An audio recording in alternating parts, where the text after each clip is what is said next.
Hello students, my name is Himani Bisht and I am a counselling psychologist.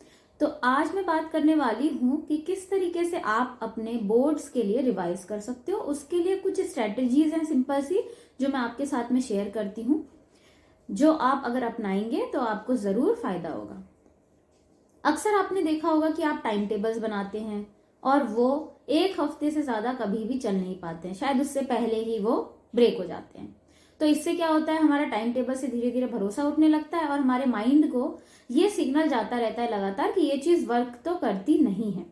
तो इसीलिए हम parents को दिखाने के लिए या खुद को दिखाने के लिए टाइम टेबल बना लेते हैं और उसके अकॉर्डिंग किताबें लेके बैठ जाते हैं, लेकिन हमारी लर्निंग नहीं हो पाती है। जितना आउटपुट हमें उस टाइम से चाहिए था, मान लीजिए आपने 1 घंटा रखा 4 to 5 कि मैं मैथ्स करूंगा या मैथ्स करूंगी, लेकिन आप लेके बैठ तो गए, उस समय आपका मन नहीं लग रहा है, क्योंकि जरूरी नहीं है कि आपका माइंड हमेशा लर्निंग के लिए रेडी हो। क्या पता कि आप लिथार्जिक फील कर रहे हो, आप थके हुए हो और उस समय आप पढ़ ना पाए ठीक तरीके से, लेकिन 4 से 5 में आप किताब लेके तो बैठ गए और कुछ भी लर्निंग नहीं हो पाई। तो इससे बचने के लिए हम क्या कर सकते हैं? तो ऐसा तो है नहीं कि कोई स्ट्रेटेजी नहीं बनाएंगे और जब मन करेगा तब बैठेंगे पढ़ने के लिए, क्योंकि मन तो कभी करेगा ही नहीं, क्योंकि हमने अपने मन को इस तरीके से चैनलाइज तो किया ही नहीं है कि खुद से उसका पढ़ने का मन कर जाए।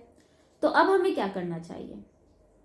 तो आपके पास जितने भी सब्जेक्ट्स है क्लास 10 में, हिंदी होगा, मैथ्स होगा, इंग्लिश होगा, सोशल होगा, साइंस होगा, कंप्यूटर साइंस होगा, आई थिंक मेजर सब्जेक्ट यही है। इन सारे ही सब्जेक्ट्स को आप 3 कैटेगरी में डिवाइड करेंगे। मतलब जैसे कि आपने लिया मैथ्स सब्जेक्ट को 3 कैटेगरी में डिवाइड करेंगे। सबसे पहले आप उन टॉपिक्स को लिखेंगे जो आपको हार्ड लगते हैं, उसके बाद में जो मॉडरेट है और उसके बाद में जो आपके लिए इजी है। ये काम सब्जेक्टिव है, ये आप अपने अकॉर्डिंग करेंगे कि आपको क्या हार्ड लगता है, क्या मॉडरेट लगता है और क्या इजी लगता है। हर सब्जेक्ट के सभी चैप्टर्स को इस तरीके से आप डिवाइड करके एक A4 शीट पे लिख लेंगे। मैथ्स के लिए एक शीट बनाइए, उसमें hard, moderate and easy 3 columns बनाइए और उनमें उन टॉपिक्स या उन चैप्टर्स को अकॉर्डिंगली फिल कीजिए। इस तरीके से आप सभी सब्जेक्ट्स के लिए एक चार्ट प्रिपेयर कर लीजिए। अब आपको वर्क किस तरीके से करना है अपने सब्जेक्ट्स में, वो देखते हैं। आपको हर दिन के लिए 3 टास्क बनाने। एक छोटी सी डायरी बना लीजिए जिसमें आप उन टास्क को लिखेंगे। तो लिखना बहुत ज्यादा जरूरी है, जिससे कि आपके माइंड को सिग्नल मिलता है कि कुछ करना है, कुछ टास्क है, कुछ इम्पैक्ट जनरेट होता है वहां पे। बिना लिखे वो चीजें आपको याद नहीं रहती हैं और फिर वो हो भी नहीं पाती हैं। तो लिखना बहुत जरूरी है।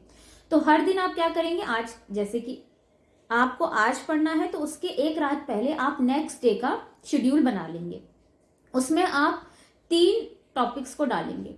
एक टॉपिक होगा जो हार्ड वाला है, उसमें से कोई भी सब्जेक्ट से आप ले सकते हो, कोई भी सब्जेक्ट चूज कर लो, या फिर कोई भी एक सब्जेक्ट के ही आप तीनों में से टॉपिक ले सकते हो। जैसे कि एक मैथ्स लिया आपने और मैथ्स में से ही एक टॉपिक हार्ड में से सिलेक्ट कर लिया, एक मॉडरेट में से कर लिया और एक इजी में से कर लिया।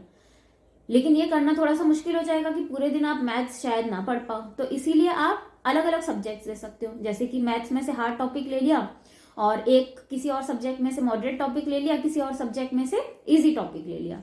तो इस तरीके से आपको 3 टास्क अपने लिए बनाने हैं और जरूरी नहीं है कि आप एक ही चैप्टर लो, आप अपने अकॉर्डिंग लीजिए, जितने भी आपको लगता है कि उन पे आप वर्क कर सकते हो। इस तरीके से चैप्टर्स को टास्क में डिवाइड कीजिए और उनको करते चलिए।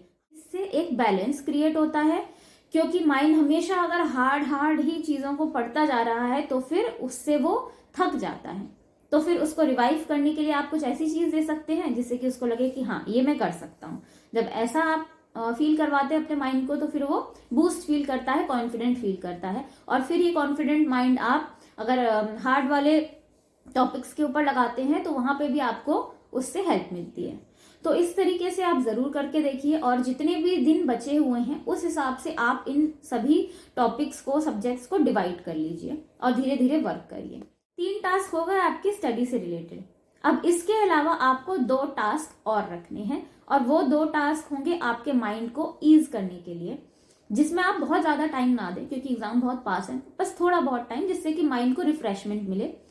पहला है, कोई ना कोई फिजिकल एक्टिविटी आप जरूर करें। स्पोर्ट्स खेल सकते हैं, वॉकिंग पर जा सकते हैं, साइकिलिंग कर सकते हैं, एक्सेट्रा एक्सेट्रा, जो भी आप करते हो उसको ज़रूर आप थोड़ा टाइम दें।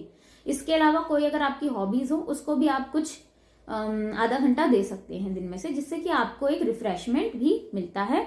इसी के साथ साथ हेल्दी न्यूट्रिशियस डाइट लेना बिल्कुल भी अवॉइड ना करें।